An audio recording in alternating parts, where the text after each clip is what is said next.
আজকে আমি 10 মিনিটে মাছের ঝোল রান্না করব। আমি এখানে কিছুটা পুঁটি মাছ নিয়ে নিয়েছি। আজকে পুঁটি মাছে আমি নুন হলুদ লাগিয়ে নিয়েছি।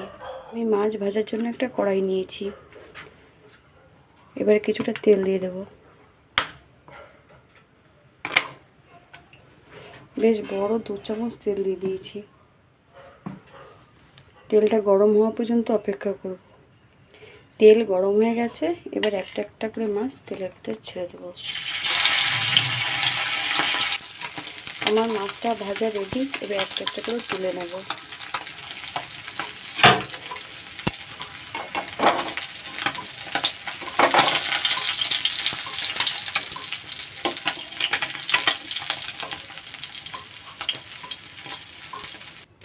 আমি মাছগুলোকে খুব সুন্দর করে ভেজে তুলে নিয়েছি। আমি এবার ওই তেলে কালো জিরে ফোড়ন দেব। যেহেতু আমি একজনের মতন রান্না করছি, 1/2 চামচ কালো জিরে ফোড়ন দেব। 4টে কাঁচা লঙ্কা দেব। লঙ্কাগুলো খুব সুন্দর করে ভাজা হবে, ততক্ষণ পর্যন্ত আমাদের অপেক্ষা করতে হবে।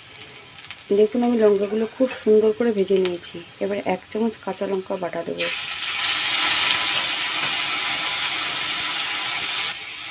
আমি 1/2 কাপ জল দেব।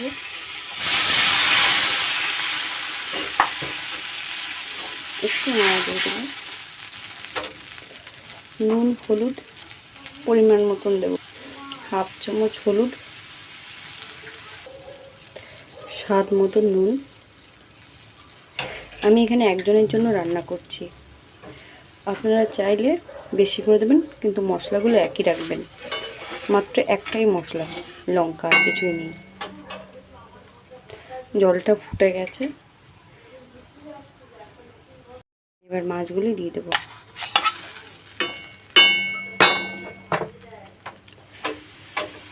বেশ হাই ফ্লেমে ভালো করে ফুটিয়ে নেব। আমার রান্না কমপ্লিট। দেখুন,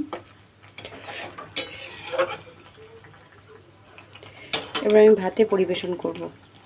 একটু স্ট্যান্ডিং টাইম দেব 2 মিনিট। একটা গন্ধরাজ লেবু, সঙ্গে পুঁটি মাছের মরিচ কাটা ঝোল। দুপুরে গরমে বেশ টেস্টি খাবার এটা। একবার বাড়িতে ট্রাই করে দেখুন।